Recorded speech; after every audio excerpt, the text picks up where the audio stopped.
আসি এই বুধবারের উপাসনাতে আমরা ঈশ্বরের বাক্য পাঠ করি। সবাই মিলে বাইবেল খুলি।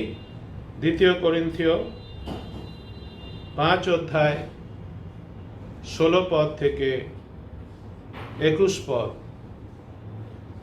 আসি আমরা ঈশ্বরের বাক্য, পবিত্র বাক্য আমরা সবাই মিলে একসাথে পাঠ করি। অতএব এখন অবধি আমরা আর কাহাকেও মাংস অনুসারে জানি না, যদিও খ্রিস্টকে মাংস অনুসারে জানিয়া থাকি, তথাপি এখন আর জানি না। ফলত কেউ যদি খ্রিস্টে থাকে তবে নতুন সৃষ্টি হইল, পুরাতন বিষয়গুলি অতীত হইয়াছে, দেখো সেগুলি নতুন হইয়া উঠিয়াছে। আর সকলই ঈশ্বর হইতে হইয়াছে। তিনি খ্রিস্ট দ্বারা আপনার সহিত আমাদের সম্মিলন করিয়াছেন এবং সম্মিলনের পরিচর্যা পদ আমাদেরকে দিয়াছেন। বস্তুত ঈশ্বর খ্রিস্টে আপনার সহিত জগতের সম্মিলন করাইয়া দিতেছিলেন, তাহাদের অপরাধ সকল তাহাদের বলিয়া গণনা করিলেন না, এবং সেই সম্মিলনের বার্তা আমাদিগকে সমর্পণ করিয়াছেন। অতএব খ্রিস্টের পক্ষেই আমরা রাজদূতের কর্ম করিতেছি। ঈশ্বর যেন আমাদের দ্বারা নিবেদন করিতেছেন। আমরা খ্রিস্টের পক্ষে এই বিনতি করিতেছি, তোমরা ঈশ্বরের সহিত সম্মিলিত হও। যিনি পাপ জানেন নাই, তাহাকে তিনি আমাদের পক্ষে পাপ স্বরূপ করিলেন, যেন আমরা তাহাতে ঈশ্বরের ধার্মিকতা স্বরূপ হই। আমেন। ঈশ্বর তার আপন পবিত্র বাক্যে আশীর্বাদ করুন। হালেলুয়া, জয় যিশু। প্রভু যিশুকে ধন্যবাদ দিই, ধন্যবাদ দিই, ধন্যবাদ দিই, ধন্যবাদ দিয়ে শেষ করতে পারি না। তার অনুগ্রহ, তার দয়া কত আমাদের জীবনে। সত্যি করে আমরা সুস্থ আছি, আমরা জীবিত আছি। এই যে একটা ভয়াবহ অবস্থার মধ্যে দিয়ে আমরা চলেছি, তবু প্রভু যিশুকে কোটি কোটি কোটি কোটি ধন্যবাদ জানাই। প্রভু যিশু আমাদের সুরক্ষিত রেখেছেন। হালেলুয়া, প্রভু যিশুকে আমরা ধন্যবাদ দিই, ধন্যবাদ দিই। বুধবার উপাসনা সন্ধ্যাকালীন বুঝতে পেরেছি। প্রভু যিশুকে আমরা ধন্যবাদ দিই, ধন্যবাদ দিই। কত রকমভাবে, কত জায়গাতে কত কি ঘটনা ঘটে যাচ্ছে, কিন্তু আমরা প্রভু যিশুকে ধন্যবাদ দিই, ধন্যবাদ দিই। তার সমস্ত অনুগ্রহ, তার সমস্ত দয়ার জন্য তাকে আমরা ধন্যবাদ দিই। আসি আমরা আজকের দিনে ঈশ্বরের বাক্য আমরা পাঠ করেছি এই বুধবার সন্ধ্যাকালী উপাসনায়। 2 করিন্থীয় তার 5 অধ্যায় 16 থেকে যে আমরা পাঠ করেছি শেষ পদ পর্যন্ত। আসি আমরা এই পদগুলিকে নিয়ে কিছুক্ষণ আমরা ধ্যান করি, যিশুর সাথে আমরা কথা বলি, যিশুর রব আমরা শুনি। এখানে যেটা আমরা দেখতে যে বিশ্বাসী, যে আমরা এই বিশ্বাসীদের সম্বন্ধে এখানে বলা হয়েছে, আমরা যেটা দেখি 17 পদে যেটা বলা হয়েছে আমরা পড়েছি না। 17 পদটা আমি আরেকবার পড়ছি, যেটা লেখা আছে, বলছে যে ফলত কেউ যদি খ্রিস্টে থাকে তবে নতুন সৃষ্টি হইল, পুরাতন বিষয়গুলি অতীত হইয়াছে, দেখো সেগুলি নতুন হইয়া উঠিয়াছে। এখানে যে কথাটা বলেছে, ফলত কেউ যদি খ্রিস্টে থাকে, বিশ্বাসীদের কথা এখানে বলা হচ্ছে, নতুন হওয়ার কথা এখানে বলা হচ্ছে। এই বিশ্বাসী যারা আমরা কি, আমরা একদম ভিতর থেকে আমরা একদম কি হয়ে থাকি, আমরা নতুন হয়ে থাকি ভিতর থেকে। বিশ্বাসী আমরা, এই পবিত্র আত্মা কি করে? পবিত্র আত্মা বিশ্বাসী তো আমরা, পবিত্র আত্মা আমাদের নতুন জীবন দেয়, নতুন জীবন আমরা পাই। আর বিশ্বাসীরা কি, আমরা যারা যিশুকে বিশ্বাস করি, বিশ্বাসী হলাম, নতুন জীবন পেলাম। আগের মতো আর আমরা থাকি না। বিশ্বাসীরা আগের মতো থাকে না, তারা নতুন জন্ম পেয়ে থাকে। বিশ্বাসী বলতে কাতে বুঝতে নিশ্চয়ই বুঝতে পারছি, আমরা যারা যিশুকে আমাদের প্রভু বলে গ্রহণ করেছি, তাই না? আমরা যারা আমাদের যিশুকে প্রভু বলে গ্রহণ করেছি, আমাদের সম্বন্ধে এখানে যেটা বলা হচ্ছে, ভালো করে আমরা যে রিফর্ম, সংশোধিত হয়েছি শুধুমাত্র সেটা কিন্তু নয়, কিন্তু যেটা এখানে বলছে যে আমরা যেটা হয়েছি রিক্রিয়েটেড, নিউ ক্রিয়েশন আমরা হয়েছি প্রভু যিশু খ্রিস্টেতে। সে কথা আজকে বাক্যে আমরা দেখতে পাচ্ছি। আমরা কি হয়েছি? আমরা যদি দেখে সে কলসীয় পুস্তক তার 2 অধ্যায় 6 এবং 7 পদ যদি আমরা দেখি কি কথা বলছে বিশ্বাসী ভাই বোন, আসি তো আমরা দেখি কলসীয় পুস্তক তার 2 অধ্যায় 6 এবং 7 পদে এইভাবে বলছে, অতএব খ্রিস্ট যিশুকে প্রভুকে যেমন গ্রহণ করিয়াছো তেমনি তাহাতেই চলো। এবং তারপরে যেটা বলছে 7 পদে, তাহাতেই বদ্ধমূল ও সংগ্রথিত হইয়া, এই যে এখানে বলছে না, তাহাতেই বদ্ধমূল ও সংগ্রথিত হইয়া প্রাপ্ত শিক্ষা অনুসারে বিশ্বাসে দৃঢ়ীভূত হও এবং ধন্যবাদ সহকারে উপচয় করো। এই যে বলছে তাহাতে বদ্ধমূল ও সংগ্রথিত হইয়া, এই যে কথাগুলো বলছে, অর্থাৎ বিশ্বাসী আমরা যারা, আমাদের মনে রাখতে হবে যে আমরা প্রভু যীশু খ্রিস্টেতে গেঁথে উঠেছি ও গঠন হয়ে জীবনযাপন করছি। আমেন। কিসে? প্রভু যীশু খ্রিস্টেতে। সে কথাটাই এখানে আমরা দেখতে পাচ্ছি। আমাদের জীবনে এই যে পরিবর্তন কথা বলা হচ্ছে না, যে ফলত কেউ যদি খ্রিস্টে থাকে তারপর সে নতুনীকৃত হয়ে আছে, এই যে পরিবর্তনের কথা এখানে বলা হচ্ছে, এখানে যদি একটু ভালো করে আমরা বোঝার চেষ্টা করি যে গাছ যদি আমরা দেখি, গাছের কি হয়, গাছের পাতা ঝরে যায় এবং কোনো একটা সময় গাছের পাতা ঝরে যায়, যখন সে গাছের পাতা ঝরে যাওয়ার সময় আসে এবং তারপরে কি হয়, সে গাছে আবার নতুন পাতা বার হয়। কিন্তু আমাদের এখানে মনে রাখতে হবে আমরা সেই রূপ নয় যে আমাদের যে শুধু নতুন পাতা বার হয়েছে সেটা কিন্তু নয়। এটা আমাদের ভালো করে বুঝতে হবে যে আমাদের একই গাছ আছে কিন্তু সেই গাছে আবার আমাদের শুধু নতুন পাতা বার হয়েছে সেটা কিন্তু নয়। কিন্তু যেটা হয়েছে, আমরা সম্পূর্ণ এক নতুন প্রভুর নিয়ন্ত্রণে নতুন জীবন আরম্ভ করেছি। আমেন। হ্যাঁ, এই কথাটা আমাদের এখানে ভালো করে মনে রাখতে হবে। যিশুকে বিশ্বাস করার পূর্বে আমরা যে গাছ ছিলাম, সেই গাছে যে ফল, এখন তো আমরা সেই গাছের অধীনে নেই। হ্যাঁ, আমরা কি হয়েছি এখন আমাদেরকে ভালো করে বুঝতে হবে যে প্রভু যিশুকে যখন আমরা বিশ্বাস করেছি, গ্রহণ করেছি, এখন প্রভু যিশু তো আমাদের প্রভু হয়েছেন। প্রভু যিশুকে গ্রহণ করার আগে, প্রভু যিশুকে বিশ্বাস করার আগে আমরা তো জগতে ছিলাম, আমরা তো শয়তানের অধীনে ছিলাম। এবং সে শয়তানের অধীনে যখন আমরা ছিলাম, শয়তানের অধীনে থাকলে যে মাংসে অনুযায়ী আমরা জীবনযাপন করতাম, সে মাংসের ফল আমাদের উৎপন্ন আমরা করতাম। কিন্তু এখন তো আমরা কি হয়েছি, আমরা তো আসে মাংসের অধীনে নই, আমাদের যিশুর অধীনে আছি, তাই না? যিশু হচ্ছেন সে প্রকৃত দাখালতা, আমরা সেই দাখালতার শাখা হয়েছে, আমরা যিশুর গাছের শাখা হয়েছে আমরা। আত্মার ফল আমাদের জীবনে থাকতে হবে। সেই বিষয়টা আমাদের কি করতে হবে, আমাদের মনে রাখতে হবে যে আমরা সম্পূর্ণ নতুন হয়েছি, নতুন প্রভুতে আমরা যুক্ত হয়েছি, নতুন প্রভু আমাদের হয়েছে। যিশুকে বিশ্বাস করার পূর্বে আমাদের যে প্রভু ছিল, জগতের প্রভু ছিল, মাংসের প্রভু ছিল, সে প্রভু আর প্রভু নেই, এখন আমাদের নতুন প্রভু হয়েছে, তাই না? আমাদের যে গাছের পরিচয় কিসে পাওয়া যায়? গাছের পরিচয় ফলনে পাওয়া যায়। এখন আমরা যে গাছ, সে গাছ হচ্ছে যিশুর গাছ আমরা, তাই না? যিশুর গাছে কি ফল ফলবে? আত্মার ফল আমাদের পড়বে। কারণ আমরা কার দ্বারা নিয়ন্ত্রিত হচ্ছে? এখন আমাদের জীবন কার দ্বারা নিয়ন্ত্রিত? সম্পূর্ণভাবে আমাদের নতুন প্রভু যিনি যিশুর দ্বারা, সে পবিত্র আত্মা, যিশু কি করছেন? পবিত্র আত্মার মাধ্যমে আমাদের জীবনকে তিনি নিয়ন্ত্রণ করছেন। এই যে বলছে, এই যে নতুন সৃষ্ট হইল, এখানে বলা হয়েছে না, নতুন সৃষ্ট হইল, এর আসল মানে হচ্ছে নতুন চুক্তি, নিউ কভিনেন্ট, নতুন চুক্তি, নতুন দর্শন, নতুন দেহ, নতুন মণ্ডলী। এটা আমাদের অর্থাৎ দেখেন যেটা বলছে নতুন প্রভু, নতুন বাবা, সে নতুন প্রভু আমাদের কে? সে প্রভু যিশু। সে যিশু শক্তিতে আমরা সম্পূর্ণভাবে সব দিক থেকে আমরা কি হয়েছি? নতুন হয়েছি, নতুন সৃষ্টি হয়েছি সব দিক থেকে।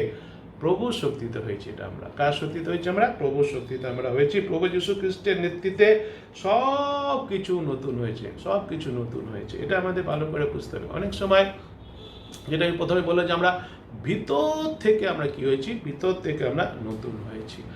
এটা কথার কথা আমি বলছি, সাধারণত যেটা বাস্তব, যেটা আমরা অনেক সময় দেখতে পাই, যে অনেকে আছি আমরা হয়তো আমাদের জন্ম হয়েছে গ্রামে গঞ্জে, আমাদের জন্ম হয়েছে, সেখানে আমরা মানুষ হয়েছি, বড় হয়েছি, এবং গ্রামের পরিবেশ একরকম পরিবেশ, এবং হয়তো প্রভুর অনুগ্রহে আমরা বাইবেল কলেজে পড়াশোনা করার সুযোগ পেয়েছি, এবং বাইবেল কলেজে পড়াশোনা করার জন্য বেশিরভাগ বাইবেল কলেজটা আমরা জানি শহরের মধ্যে থাকে। শহরে আমরা এসেছি, শহরে এসে আমরা বাইবেল কলেজে পড়াশোনা করছি, এবং সাধারণত কি দেখা যায়, সে গ্রাম থেকে আসার পরে যখন শহরে এসেছি, শহরে পড়াশোনা করছি, এবং গ্রামের পরিবেশটা একটু আলাদা ধরনের শহরের পরিবেশ থেকে, শহরের পরিবেশটা একটু অন্য রকমের। বেশিরভাগ ক্ষেত্রে দেখা যায় যে শহরে আসার পরে কি হয়েছে, শহরের পরিবেশ যেরকম সেরকমভাবে শহরের পরিবেশের সাথে নিজেকে আমরা কি করি? মানিয়ে নিই। শহরের পরিবেশের মতো আমরা কথাবার্তা বলতে, গ্রামে একরকম কথাবার্তা বলার স্টাইল থেকে আমরা শহরে এসে শহরের পরিবেশে যেরকম শহরের মানুষ যেভাবে কথাবার্তা বলে, চুল আঁচড়ে, জামা কাপড় পরে, আমরা সেইভাবে কি করি? আস্তে আস্তে নিজেদের পরিবর্তন করে নিই। এটা হচ্ছে কি? আমাদের বাইরের পরিবর্তন হচ্ছে। কিন্তু এখানে যে পরিবর্তনের কথা বলা হয়েছে, আসল যে বিষয়টা কথা বলা হচ্ছে নতুনীকৃত, এটা বাইরে না, কোথায় হয়? প্রথমে সম্পূর্ণ ভিতর থেকে এটা হয়, সেটাকে আমরা এখানে দেখতে পাচ্ছি। এটা আমাদের এখানে ভালো করে বুঝতে হবে। অর্থাৎ আমাদের এখন সম্পূর্ণ নতুন মানসিকতা, নতুন দর্শন নিয়ে জীবনযাপন করতে হবে। কারণ আমরা কাকে গ্রহণ করেছি? প্রভু যীশু খ্রিস্টকে গ্রহণ করেছি। আমরা কি হয়েছি? নতুন সৃষ্টি হয়েছি। ফলত কেউ যদি খ্রিস্টে থাকে দেখো সে নতুন সৃষ্টি হয়েছে, আমরা নতুন হয়েছে। আমাদের সম্পূর্ণ নতুন মানসিকতা আমাদের নিতে হবে, নতুন দর্শন নিতে হবে, আমাদের নতুন মানুষ হবে, সম্পূর্ণ ভিতর থেকে আমাদের কি হতে হবে? আমাদের নতুন হতে হবে। তারপরে যদি আমরা দেখি 17 পদের আলোচনা করলাম, আমরা যদি দেখি 18 এবং 19 পদটা যদি আমরা দেখি, আবার দেখি আমরা যেটা দেখছি 2 করিন্থীয় 5 অধ্যায় 18 19 পদে বলছে সেটা বলছে, আর সকলেই এটা বলছে, আর সকলেই ঈশ্বর হইতে হইয়াছে, তিনি খ্রিস্ট দ্বারা আপনার সহিত আমাদের সম্মিলন করিয়াছেন এবং সম্মিলনের পরিচর্যার পথ আমাদেরকে দিয়াছেন। বস্তুত ঈশ্বর খ্রিস্টে আপনার সহিত জগতের সম্মিলন করিয়া দিতেছিলেন, তাহাদের অপরাধ সকল তাহাদের বলিয়া গণনা করিলেন না, এবং সেই সম্মিলনের বার্তা আমাদেরকে সমর্পণ করিয়াছেন। এখানে যেটা আমরা দেখতে পাচ্ছি বিশ্বাসী ভাই বোন, আরেকটা পদ যদি আমরা দেখে নেবো আমরা এফেসীয় পুস্তক তার 2 অধ্যায় 13 থেকে 18 পদ যদি আমরা দেখি, নিজেরা একটু পড়ে নেবো, আমি আর পড়ছি না, বলে দিই আবার সেই এফেসীয় পুস্তক তার 2 অধ্যায় 13 থেকে 18 পদ একটু আমরা নিজেরা বাইবেল খুলে পড়ে নেবো।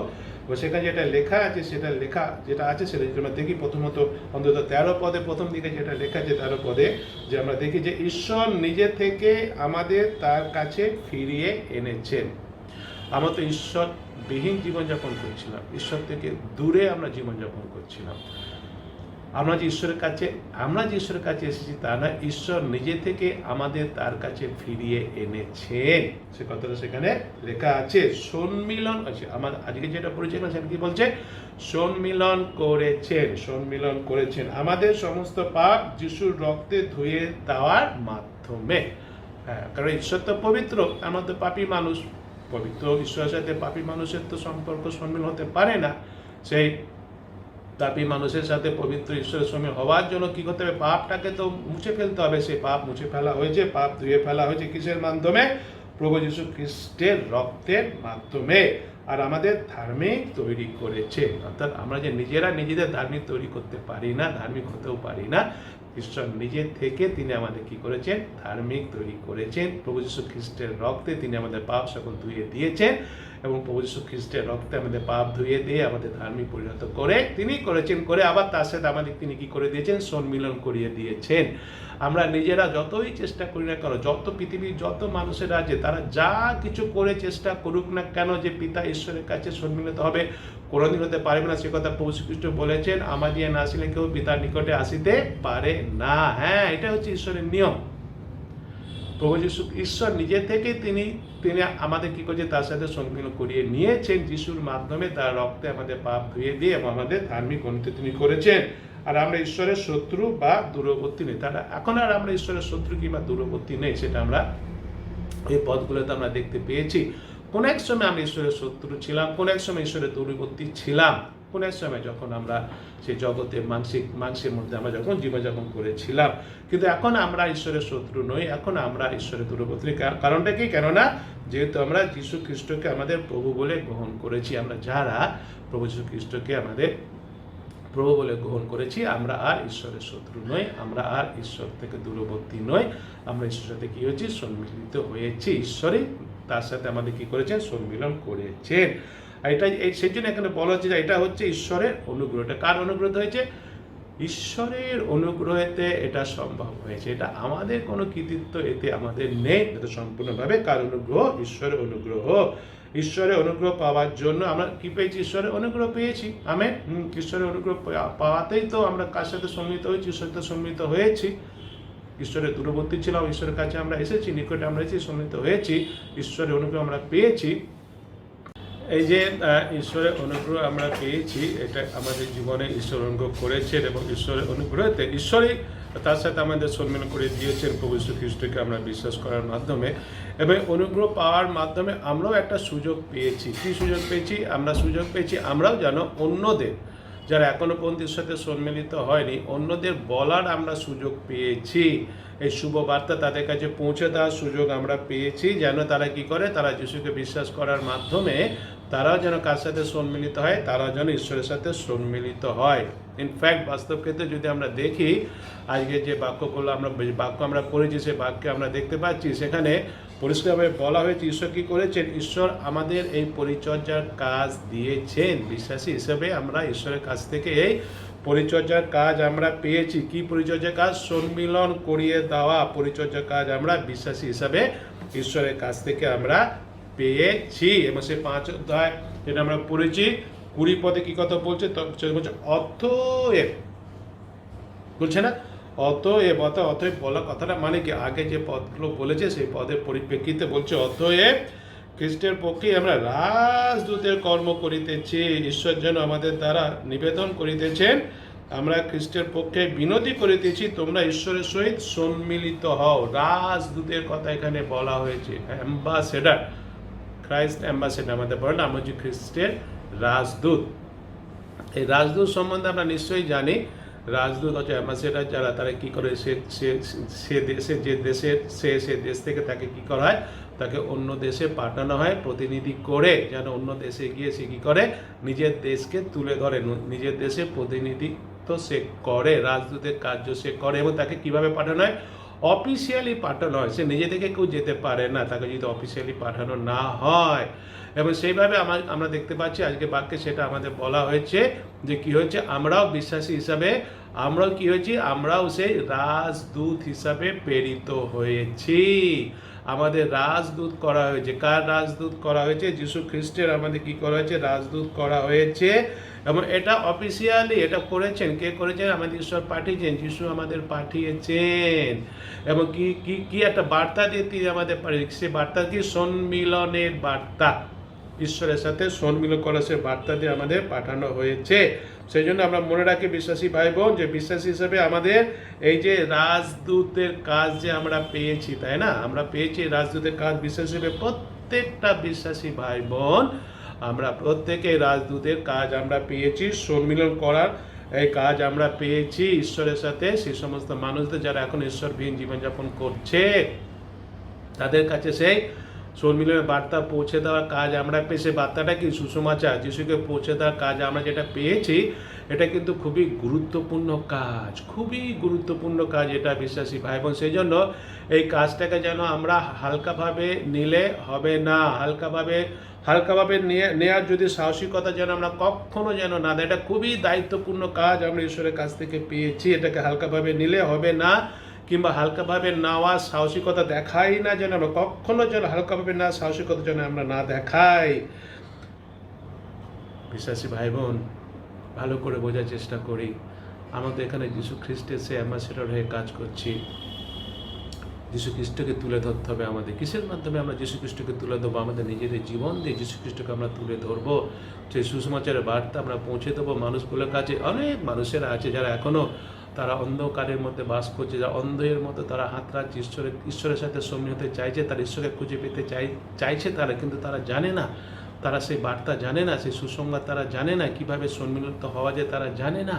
তাদের কাছে সম্মিলিত বার্তা আমাদের পৌঁছে দিতে হবে। সেটা বিরাট একটা দায়িত্ব ঈশ্বর আমাদের দিয়েছেন বিশ্বাসী ভাই বোন।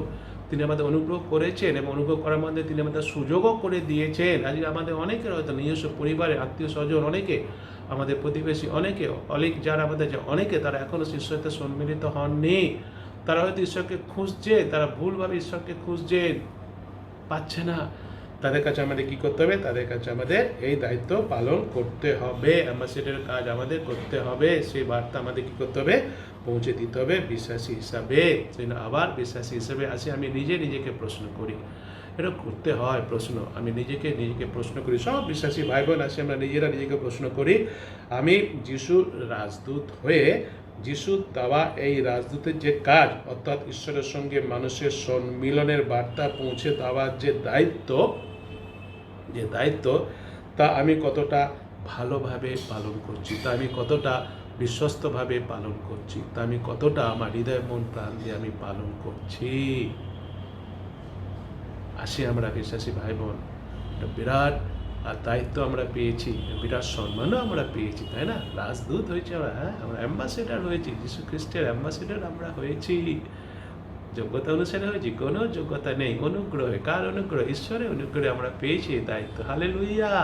এটা কত সম্মানের দায়িত্ব আমরা পেয়েছি, কত সম্মানিত হয়েছি আমরা, কত সম্মানের বিষয় এটা আমাদের, তাই না? প্রত্যেকটা বিশ্বাসী ভাই বোন কিন্তু আমাদের কি করতে হবে, এটাকে হালকাভাবে নিলে হবে না, এটাকে আমাদের কি করতে হবে, বিশ্বস্তভাবে। নিজেকে প্রশ্ন করি বিশ্বাসী ভাই বোন, লাস্ট আমি কবে যিশুর কথা একজনকে বলেছি, কবে বলেছি, কতদিন হয়ে গেছে সেটা? আদৌ কাউকে বলেছি কি? এই যে আমরা বেশ 4 মাস ধরে আমরা তো লকডাউনে ঘরের মধ্যে বসে আছি, এবং ঘরের মধ্যে বসে থাকলেও আমরা নিশ্চয়ই আমরা কমিউনিকেশন করছি, নিশ্চয়ই আমাদের যে হাই টেকনোলজি আমরা পেয়েছি, আমাদের হাতে আমরা স্মার্টফোন পেয়েছি, এবং অনেক অ্যাপ আছে, অ্যাপ আমরা ব্যবহার করছি। আমরা কজনের কাছে এই শরীর বার্তা পৌঁছে দিয়েছি বিশ্বস্তভাবে। আসি বিশ্বাসী ভাই বোন, আমরা কী করি, বিশ্বস্তভাবে আমাদের যে দায়িত্ব পেয়েছি প্রভু যীশু খ্রিস্টের কাছ থেকে, সেটা আমরা কী করি, আমরা পালন করি। 21 পদ, শেষ পদটা যেটা বলছে, আসে আমরা শুনি কি বলছে। যিনি পাপ জানেন নাই, তাহাকে তিনি আমাদের পক্ষে পাপ স্বরূপ করিলেন। কার কথা বলা হচ্ছে নিশ্চয়ই বুঝতে পারছি, যিশুর কথা এখানে বলা হচ্ছে। এবং তারপরে বলছে যেন আমরা তাহাতে ঈশ্বরের ধার্মিকতা স্বরূপ হই। ঈশ্বরের ধার্মিকতা স্বরূপ হই। এখানে যেটা আমাদের বলা হয়েছে সেটা হচ্ছে, যখন আমরা যিশুকে গ্রহণ করি আমাদের ব্যক্তিগত জীবনে প্রভু বলে, কিংবা যখন আমরা গ্রহণ করেছি যিশুকে আমাদের ব্যক্তিগত জীবনে প্রভু বলে যখন গ্রহণ করি, তখন কি হয়, তখন একটা এক্সচেঞ্জ হয়, একটা বিনিময় হয়। কি এক্সচেঞ্জ হয়? এক্সচেঞ্জ যেটা হয়, সে পাপের সাথে ধার্মিকতার এক্সচেঞ্জ হয়। পাপের সাথে ধার্মিকতা। পাপী কারা? আমরা মানুষ, আমরা হচ্ছি পাপী। আমাদের সাথে কি হয়, আমাদের পাপ যীশু খ্রিস্টের ক্রুশেতে আমরা নিক্ষেপ করেছি। যখন আমরা যীশুকে বিশ্বাস করে গ্রহণ করেছি, তখন কি হয়েছে, কিংবা যখন যে করবে, যারা করে, তখন কি হয়, যে সেই পাপ আমরা কি করি, আমাদের পাপ আমরা যীশু খ্রিস্টের ক্রুশেতে আমরা কি করে দিই, নিক্ষেপ করে দিই। এবং তার বিনিময়ে কি হয়, তার বিনিময়ে তার পরিবর্তে যীশু খ্রিস্টের ধার্মিকতা আমাদের উপর কি করা হয়েছে, আমাদের উপর নিক্ষেপ করা হয়েছে। এই এক্সচেঞ্জ হয়েছে, বিনিময় হয়েছে। আমাদের পাপ আমরা দিয়েছি প্রভু যীশু খ্রিস্টকে ক্রুশের উপরে, এবং প্রভু যীশু খ্রিস্টকে তার বিনিময়ে তিনি আমাদের কি করেছেন, তার বিনিময়ে তিনি আমাদের তার ধার্মিকতা তিনি আমাদের দিয়েছেন। এই যে বিশ্বাসীর মানে হচ্ছে এটাই, আমাদের পাপের জন্য যিশু পাপ স্বরূপ হলেন। যিশু কি কোনো পাপ ছিলেন না? যিশুর কোনো পাপ ছিলেন না, কিন্তু তিনি আমাদের পাপের জন্য পাপ স্বরূপ হলেন। অর্থাৎ আমাদের পাপের ক্ষতিপূরণ যিশু দিলেন। আমাদের পাপের যে মূল্য, সে মূল্য যিশু দিলেন। কোথাতে দিলেন তিনি? কোথায় দিয়েছে তিনি? ক্রুশেতে দিয়েছেন পাপ।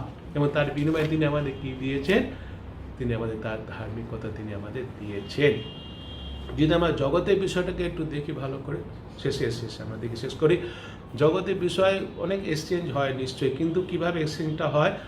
এইভাবে কি কখনো হয়েছে যে আমি এমন একটা জিনিস দিচ্ছি যে জিনিসের খুব মূল্য আছে, দিলাম, কিন্তু এমন একটা জিনিস ছিলাম সেই জিনিসের কোনো মূল্য নেই? সেভাবে কি জগৎ এক্সচেঞ্জ করে? সেভাবে জগৎ এক্সচেঞ্জ করে না। জগৎ এক্সচেঞ্জ যেটা করে, বিনিময় যেটা করে, এটা আমার মূল্যবান জিনিস তাকে আমি কাউকে দিলাম, তার কাছ থেকে আমি কি করব, হয় সমান মূল্যবান নেব, কিংবা তার থেকে বেশি মূল্যবান নেব। এটা এইভাবে কি হয়ে থাকে, এইভাবে এক্সচেঞ্জ হয়ে থাকে। কিন্তু এখানে যদি আমরা দেখি, যেটা আমরা এখানে দেখতে পাচ্ছি বিশ্বাসী ভাই বোন, ঈশ্বর আমাদের পাপের বিনিময়ে তার নিজস্ব ধার্মিকতা আমাদের সঙ্গে এক্সচেঞ্জ করেছেন, বা করার অফার তিনি দিয়েছেন। এখন পর্যন্ত যারা সেই যিশুকে গ্রহণ করে, তাদের কাছে সেই কি আছে, সেই অফার তাদের কাছে এখনো পর্যন্ত রয়েছে। এই যে কথাটা এখানে বলো, যে অর্থাৎ ঈশ্বরের ধার্মিকতা, ভালো করে বোঝার চেষ্টা করি। ঈশ্বরের ধার্মিকতা সেটা হচ্ছে ইমমেজারেবল ওয়ার্থ, অর্থাৎ খুবই মূল্যবান, খুবই, তাই না? ঈশ্বরের ধার্মিকতা এটা অন্য কোনো বিষয়, এটা ঈশ্বরের ধার্মিকতা। ঈশ্বরের ধার্মিকতা খুবই মূল্যবান। সেটার সঙ্গে আমাদের যে পাপ, আমাদের যে পাপ, সেটা হচ্ছে সম্পূর্ণভাবে ওয়ার্থলেস, মূল্যহীন, তার কোনো মূল্য নেই। এর সঙ্গে এক্সচেঞ্জ করেছেন ঈশ্বর। হালেলুয়া বিশ্বাসী ভাই বোন, ভালো করে বোঝার চেষ্টা করি আমরা। কৃতজ্ঞতায় যেন আমাদের হৃদয় ভরে যায়, ধন্যবাদে যেন আমাদের হৃদয় ভরে যায়, প্রশংসায় যেন আমাদের হৃদয় ভরে যায় বিশ্বাসী ভাই বোন। এটাকে আমাদের ভালো করে উপলব্ধি করতে হবে, এটাকে আমাদের ভালো করে বুঝতে হবে। আমার নিজস্ব কোনো কৃতিত্ব নেই, আমার নিজস্ব কোনো যোগ্যতা নেই, আমার নিজস্ব গর্ব করার কিচ্ছু নেই, অহংকার করার কিচ্ছু নেই। মানুষ আমরা কেন এত আমরা অহংকার করি, কেন আমরা এত গর্ব করি, কেন নিজের সম্বন্ধে এত উচ্চ ধারণা পোষণ করি? কিচ্ছু করার নেই আমাদের। এটা সম্পূর্ণ ঈশ্বরের অনুগ্রহ। আমার পাপ যেটা কোনো মূল্য নেই, সেই পাপ যিশু নিলেন ক্রুশেতে, এবং তিনি দিলেন তার সেই ধার্মিকতা, যেটা হচ্ছে খুবই মূল্যবান, সেটা আমি পেলাম, বিনা মূল্যে আমি পেলাম। এটা হচ্ছে আমাদের ঈশ্বর, এটা হচ্ছে ঈশ্বরের প্রেম আমাদের জীবনে বিশ্বাসী ভাই বোন। সেই জন্য এই বিষয়টা যখন আমরা সত্যি করে বুঝতে পারি বা যারা আমরা সত্যি করে বুঝতে পেরেছি, এই যে বিষয়টা এখানে বলা হলো, যেটা যারা আমরা সত্যি করে বুঝতে পারি, যারা আমরা সত্যি করে বুঝতে পেরেছি, আমাদের এই ঈশ্বরের এই যে দয়া আমাদের জীবনে, ঈশ্বরের যে অনুগ্রহ আমাদের জীবনের জন্য, যে দয়া, যে অনুগ্রহ তিনি পাপী মানুষ আমরা আমাদের করেছেন, আমাদের কতটা তার প্রতি কৃতজ্ঞতা থাকা উচিত। আমরা কি তার প্রতি কৃতজ্ঞ আছি বিশ্বাসী ভাই বোন? আমরা কি তার প্রতি কৃতজ্ঞ আছি? যদি বলি হ্যাঁ আছি, তাহলে আসি আমরা তার প্রতি যদি কৃতজ্ঞ থাকি, তিনি যে পরিচর্যার দায়িত্ব আমাদের দিয়েছেন, সেই দায়িত্বটা আসি আমরা গুরুত্ব সহকারে গ্রহণ করি। হালকাভাবে নেওয়া সাহস যেন না দেখাই, হালকাভাবে যেন না আনি। সেই পরিচর্যার দায়িত্ব কি তিনি দিয়েছেন? সম্মিলন করিয়ে দেওয়ার বার্তা, সে বার্তা আমাদের প্রচার করার দায়িত্ব তিনি দিয়েছেন। সেই পরিচর্যার কাজ তিনি আমাদের, সুসমাচার প্রচার করার কাজ তিনি আমাদের দিয়েছেন, অর্থাৎ যিশুকে আসে আমরা প্রচার করি। সেটাই হবে আমাদের জীবনে তার প্রতি কৃতজ্ঞ, ঈশ্বরের প্রতি কৃতজ্ঞ। আমার কোনো যোগ্যতা নেই, যিশু অনুগ্রহে আমি আজকে ধার্মিকতা অর্জন করেছি।